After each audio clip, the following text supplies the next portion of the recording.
Hi, ladies and gentlemen, welcome to the General Government Budget Committee. Today, we have an action-packed, thrilling adventure planned. First off, let me ask, are there any bill introductions? Seeing none, good. All right, let's go ahead and get started. I don't anticipate this to be a real lengthy meeting, to tell you the truth. Let's start out discussing the Real Estate Commission. Have you had a chance to review that budget? And do you have any recommendations for it?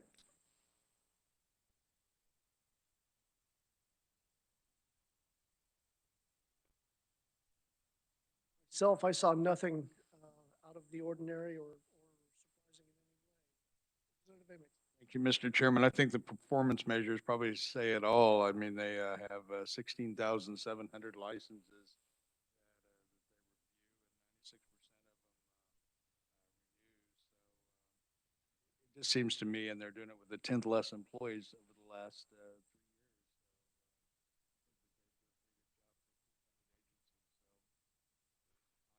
I'm perfectly pleased with it. So is it the will of the committee to concur with the governor's recommendation on this budget?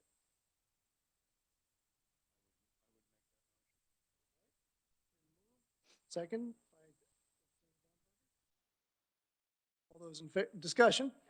Yes, Representative Wagner. I just want to ask the minority member, you say that over 3 years, they have 10 fewer employees, is that correct? Oh, 1/10, okay, that's, It's this mask. I have a hard time. Further discussion? Seeing none, all those in favor say aye. And opposed, say no. Tom is saying aye. No, I said no. You have to say no if you don't approve. Okay, no, Representative Burrows is on board with us, so we're all good. All right, let's turn our attention to the Real Estate Appraisal Board.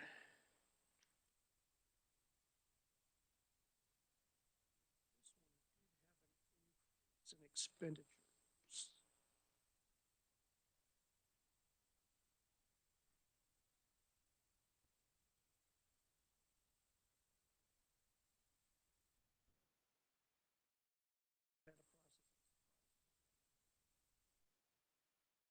$300. Okay, very good.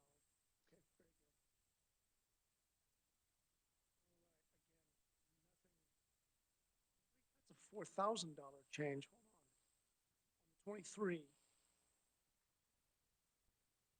What was that?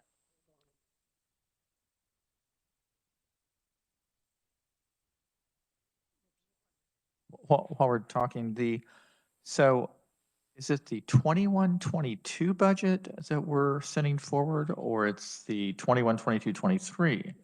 Okay. 21 is the current year. So that would be included in whether it's a supplemental or a rescission bill. I'm not exactly sure which one would fall on. Rescission bill. But anyway, it would be adjustments to this year. Not all agencies submit a 2-year budget, but if they do, it would be the 22-23. Because I noticed I don't think the insurance department did or Department of Revenue, but the ones that do, we are actually going up to 23 on what we're giving our okay on. All right, thank you. That's correct. But we will still be revisiting it next year. All right, can someone refresh my memory? Chairman, Yes, Representative. I believe you're looking at page 12 at the top left-hand side, and it's operating expenditures of $4,065.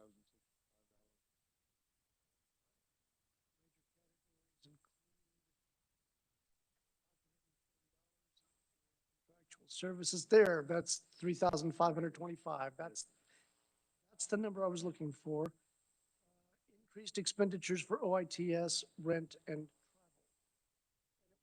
travel over and above what we had the year before. That's okay. I'm with you now. It was out-of-state conferences, and they didn't have it in the year previously because of the pandemic. So then they added it back in for the third year. Okay, very good. I'm certainly comfortable with that. Discussion, Representative French.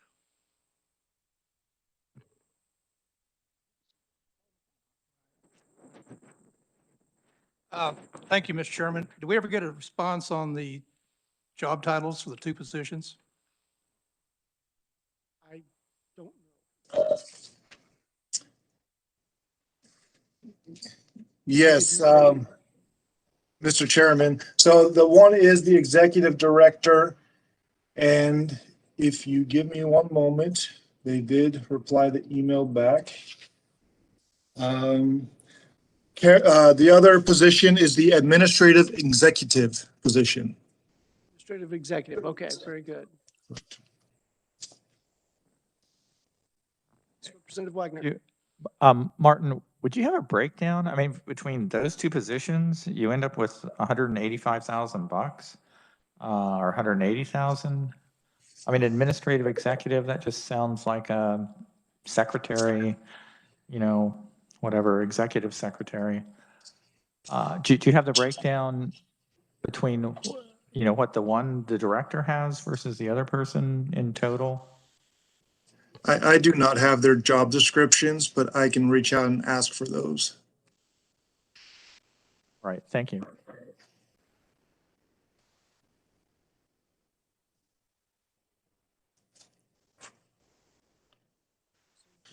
Do we want to include a comment that the committee would like to better understand the salary and benefits amongst the two people in the agency? Is that something that I think I would, I mean,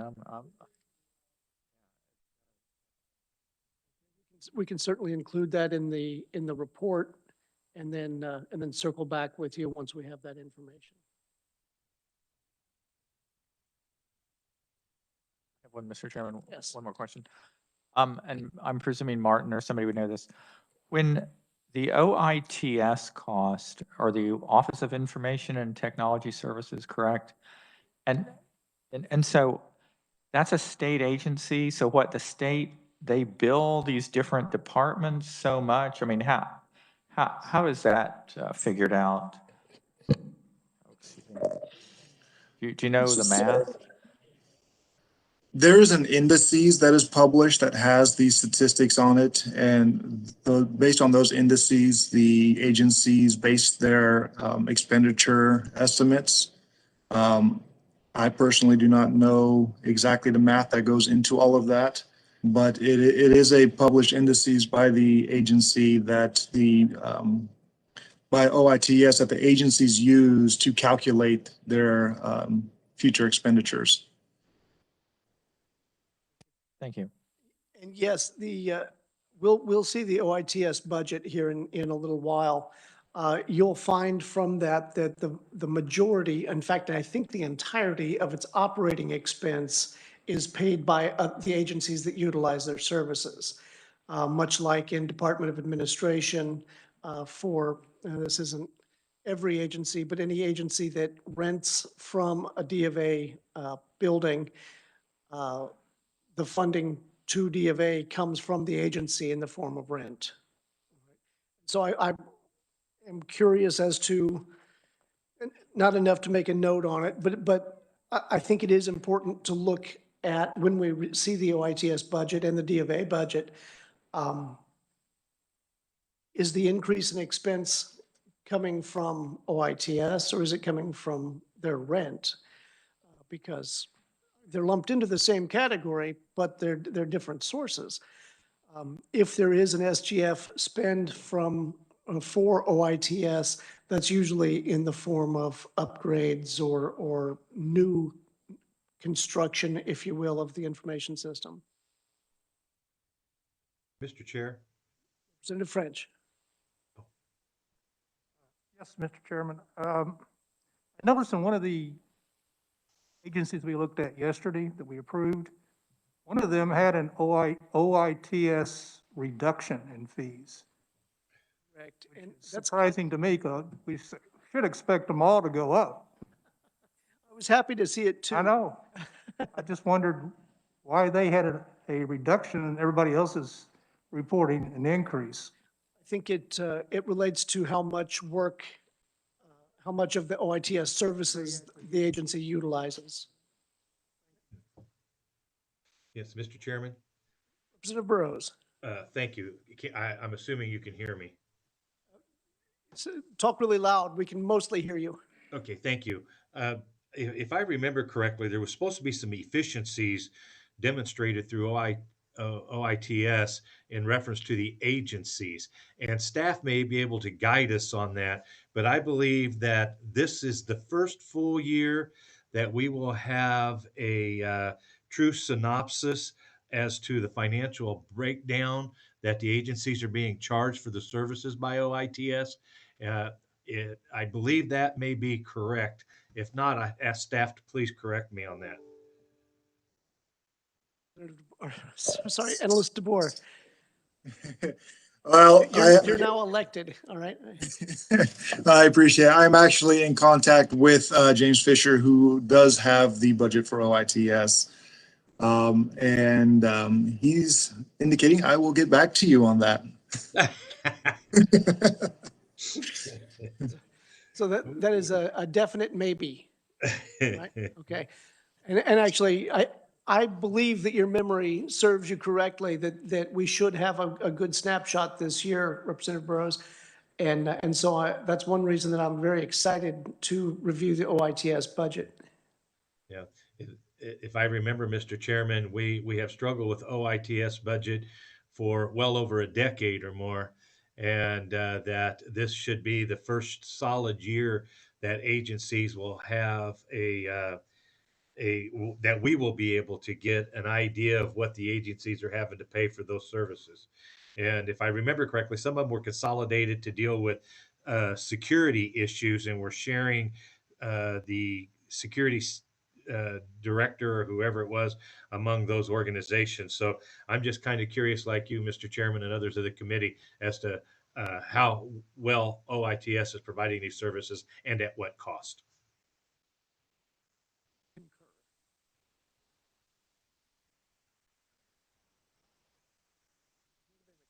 Mr. Chair, I think that goes along with even part of the discussion that we have with the 10% that's swept from every one of the fee-funded agencies. One of the things that I've always questioned, what do we actually get? What does the agency actually get for that 10%? I understand there's statute that says what they're supposed to get, and whether it's legal or whatever it may be. But I just wondered, paying, if they're having 10% swept from their fees coming in, why wouldn't OITS be part of that? But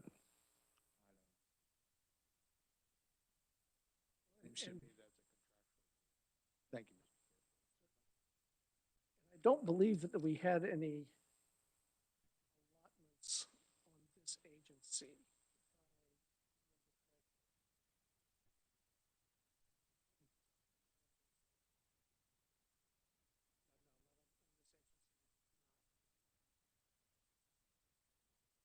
Wagner. Slightly conceptual questions, again, being new to the committee. One of my questions is, do we know, and this is a good example of one of the boards, we have what their current fees and what the statutory limits are. I would have a question as to, as far as the revenue they generate from the fees, I mean, what is it the annual renewal that generates most of the money? Is it, some of these other, I mean, what's sort of the revenue mix as it would be?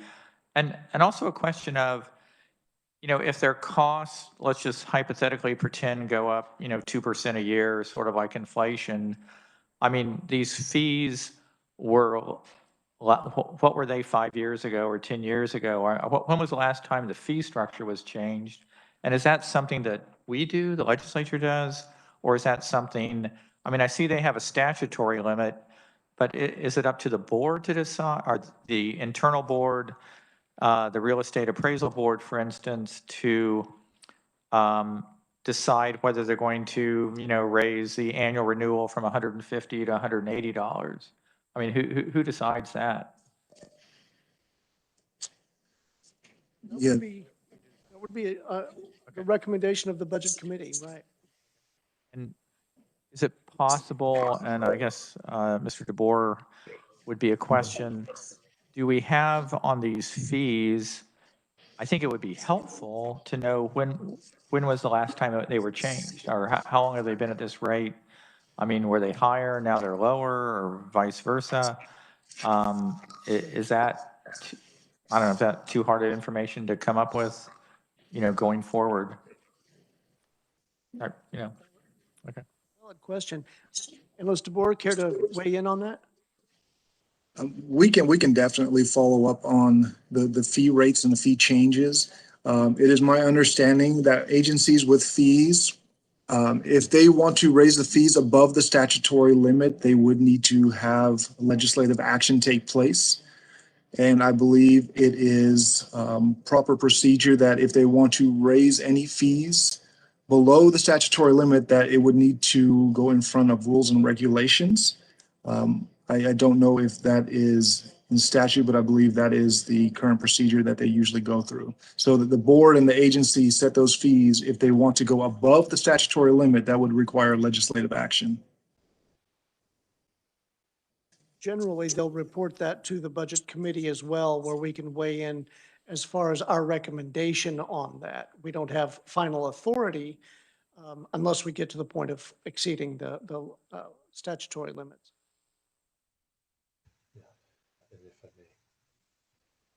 Tom has a question. Representative Burrows. Thank you, Mr. Chairman. I believe that those organizations bring those fees to us, and if they need to go above the statutory level, what they can always ask us to approve those. And if they believe that they're going to be coming with a fee increase, they can propose those to us, and we can deny them or accept those. And we usually set the cap fairly high for them, so they don't have to come back to us as often. So, and within the history of the bill, there should be some history as to when the last time was the fees were raised and to what the cap was then. And I was just looking through the major issues from prior years, looking to see if that was in there. I didn't find it on this particular budget, which may very well mean that they haven't increased their fees in a very long time. But it doesn't necessarily mean. If I may, Mr. Chairman, I have another kind of series of questions. I appreciate somewhat the breakdown by major object of expenditure, but contractual services, apparently, this is like rent, this is utilities, I presume these individual agencies have like renter's insurance or whatever insurance, this would be legal, this would be, I mean, do they ever break it down, like kind of rent and utilities, kind of that versus, I mean, you don't really know if there's like some cushy contract for some legal services or, like they're overpaying for professional services versus what their rent and utilities is. You've been on this committee. I'm, again, this is a novice question, but I, That's certainly a great question. I'm pretty sure I've asked it in the past. And we can absolutely get that information as to what each of the contractual services are. A lot of times what we're going to find is, well, like for example, in this one, contractual services included OITS. And then you'll also find janitorial service, you'll find all kinds of services all rolled into one, and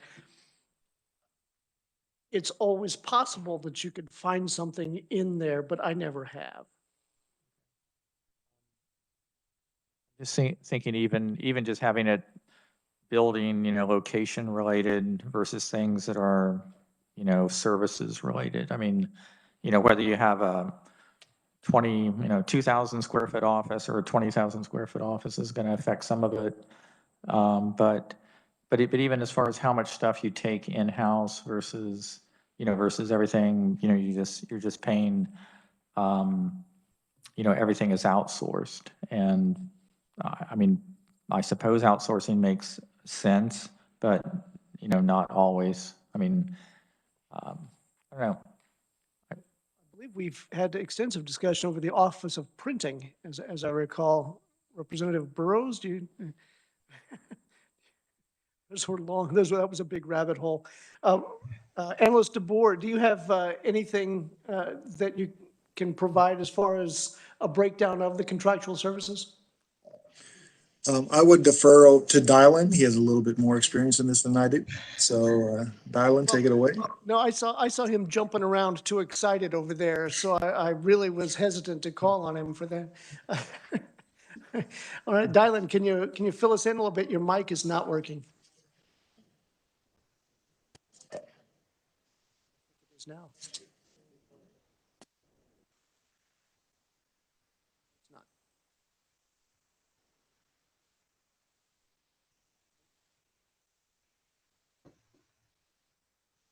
He's not muted.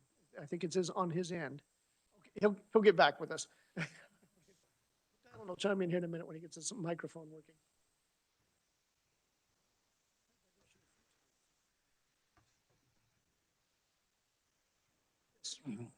Thank you, Mr. Chair. You had a question about the $4,000 in FY '23. And on page 3, it talks about it's primarily attributable to the Office of Information and Technical Services due to their rate changes. Mental note of that. Yeah, so when OITS comes forward, we need to talk about what those rate changes. Their rates are and what they changed from.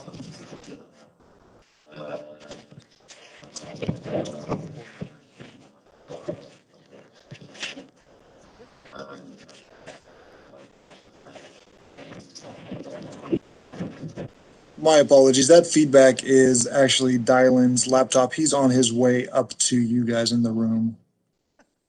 Okay, very good. But we're getting feedback from his laptop, so that means the mic must be doing something.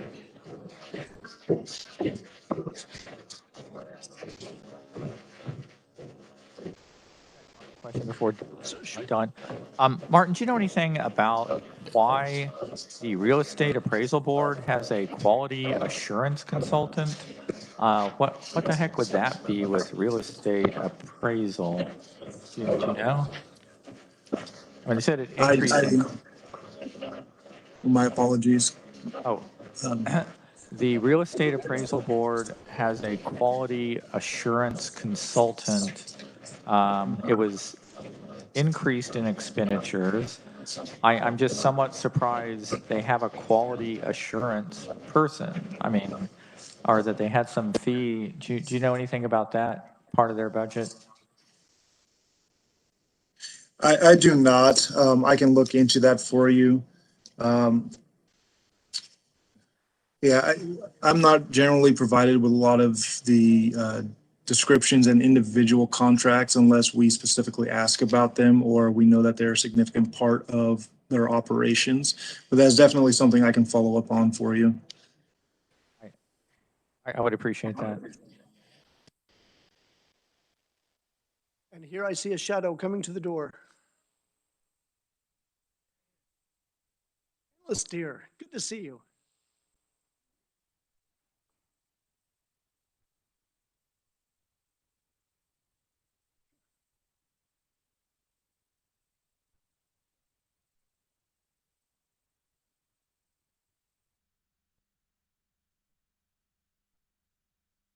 Look at that.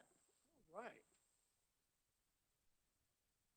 All right, Tom, we're going to have to email this to you or something, but what Dylan has provided to us, sorry, Representative Burrows, we're going to have to email this to you.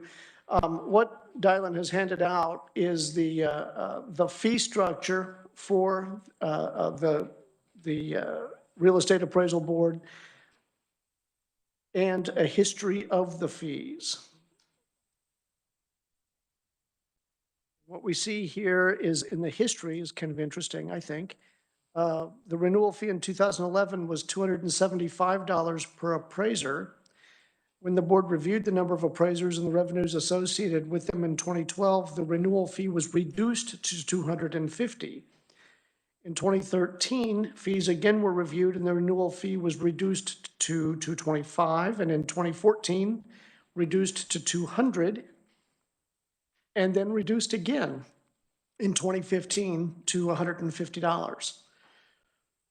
So to my way of thinking, that's a responsible use of staying below the target number on your fee fund. I mean, target, when I say target, I mean sweeps. If you don't mind, Mr. Chairman, of course, this is one of the agencies that has a declining ending balance. I mean, that their expenditures exceed their revenue. So I would tend to think, unless we're gonna try and really clamp down on their expenditures or, I mean, something has to give, I mean, either we're gonna have to raise fees or we're gonna have to cut their cost. I mean, the fees are supposed to support the real estate board, and apparently they're not doing it currently. And if you look on page 15, you can kind of see they're going from a $244,000 ending budget, ending balance in their fee fund down to 80,000. And that's with, well, I guess they got hit for 20,000 for some transfer. But in fiscal year 2020, that doesn't show up in 21, 22, or 23. But I mean, there is imbalance. At some point, it needs to be solved. Didn't notice that when I read through this thing. Should have. I think Representative Wagner brings up a valid point here. While the agency seems to have done an excellent job of reducing fees in order to lessen the burden on raisers, I am concerned about the drop in their ending balance.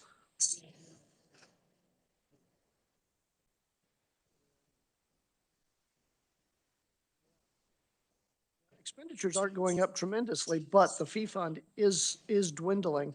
I think it would be valid to note that in the committee report that the fee fund is heading down a one-way street here, and we may have to revisit some of the fee structure in the near future, in the quite near future, actually.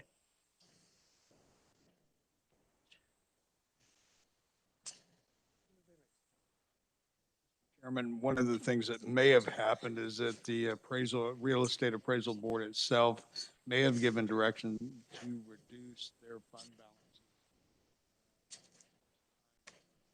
Civic limit, and want to look at it that way.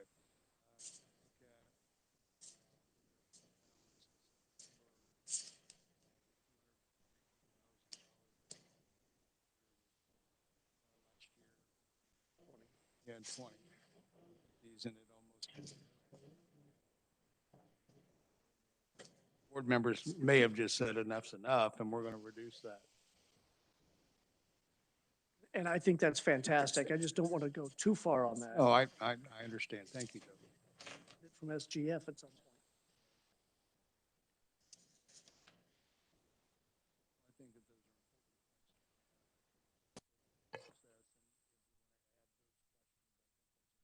Absolutely. I agree. I strongly encourage maintaining, a small balance in the ending fund like this, but I do want it to be sustainable.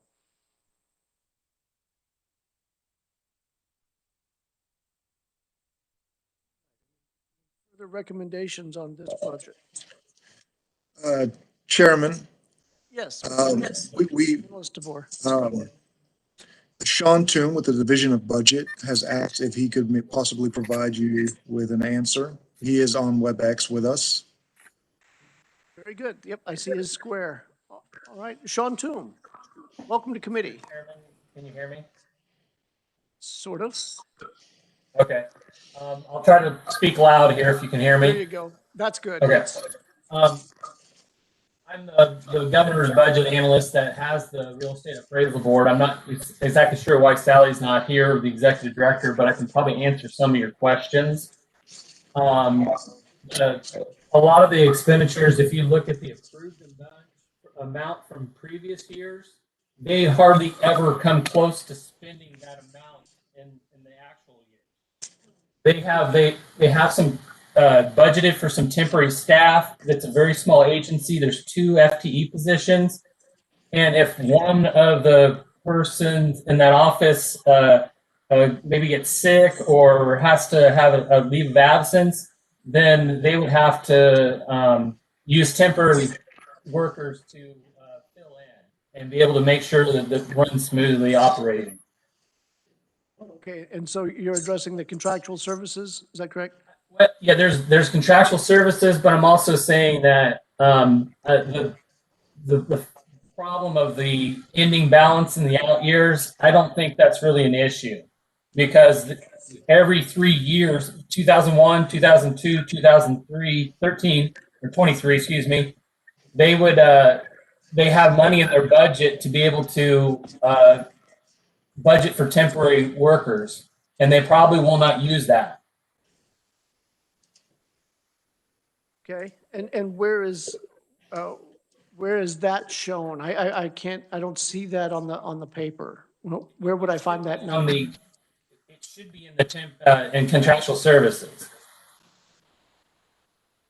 Contractual services, okay.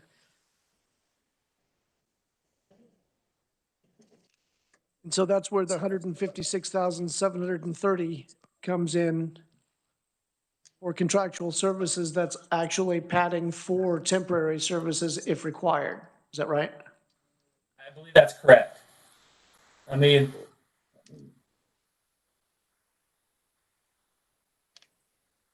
We've lost you again.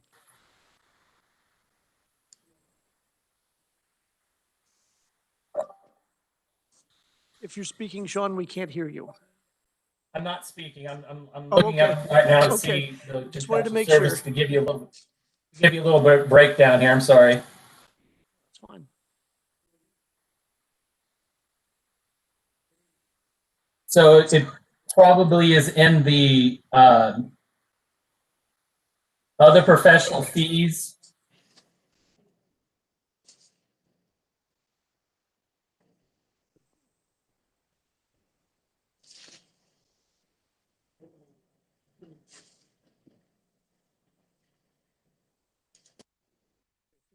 $52,000?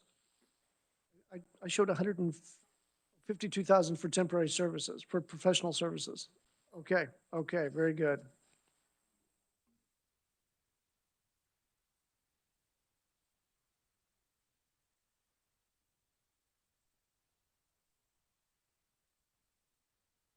It's a little tough to work on this fee fund. It's in the fee fund isn't counted.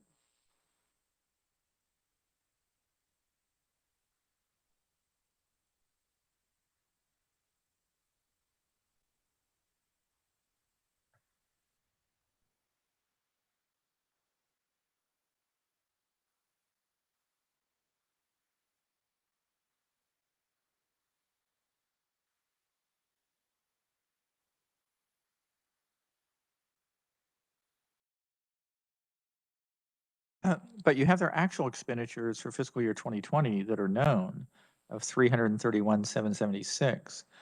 And so if they literally had no increase, I mean, they're still overspending. I mean, they're $40,000 above what revenue is, or actually $50,000 above revenue, or almost 45. You know, if they didn't increase their expenditures in this board at all. I mean, that certainly doesn't solve the problem that the long-term problem that this board costs more to run than what they're generating in fees. I mean, I can't see that I'm mistaken in that. I think the request for some attention to be paid to that fee fund balance is valid. And I think we should probably include that in the budget report out. It's either one of two things. Either there's money that is in the ending balance that isn't being counted in the ending balance, or you have to revisit the fee structure. I mean, it can't really be anything other than one of those two, as near as I can tell. Not one for raising fees, but I'm also not one for getting the entire picture when I look at the budget.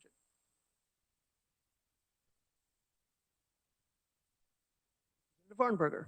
Thank you, Mr. Chair. Just curious, are you wanting to pass this out today, or are you wanting us to have more answers before we pass this out? And if so, would you entertain a motion to invite the real estate commission or appraisal to come back? Because it seems like we have a lot of questions. I would really prefer that. The only issue is that the report out date is tomorrow. A little bit up against it here. I understand, just thought I'd ask. And that's why I do want to pay attention to that, so that when appropriations looks at it, maybe we can get some more answers to those questions. You can bet they'll drill me on it. Someone raising their hand? Senator Wagner.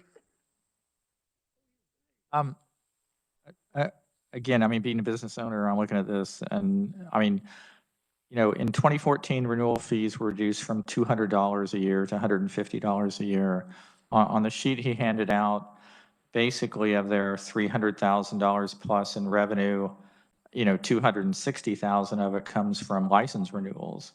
And so if you cut your price 25%, you're basically going to have a 25% reduction in income on something like this. I mean, you know, I would tend to guess that what had happened is they had a real big ending balance and they lowered the rates, and so now they've sort of undercut, you know, what the actual cost of running the board is, would be my supposition. That's certainly one of the two possibilities that I outlined, yes. So, yeah, we're going to pay attention to that, I think. All right, notwithstanding the insolvency of the fee fund, are there any other recommendations on this budget?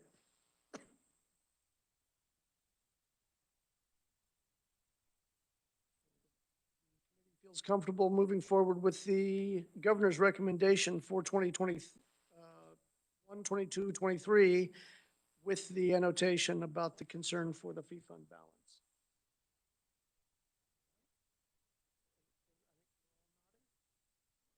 Representative Wagner moved it. Second. Representative Arnberger seconded. All those in favor say aye. And all those opposed say no. All right, very good. Committee, that wraps it up for today. Tomorrow, we'll be having a briefing we'll be hearing the budgets for the Board of Examiners and fitting and dispensing of hearing instruments, the Board of Tax Appeals, and optometry. So get ready for some more fun tomorrow. With that, we are adjourned.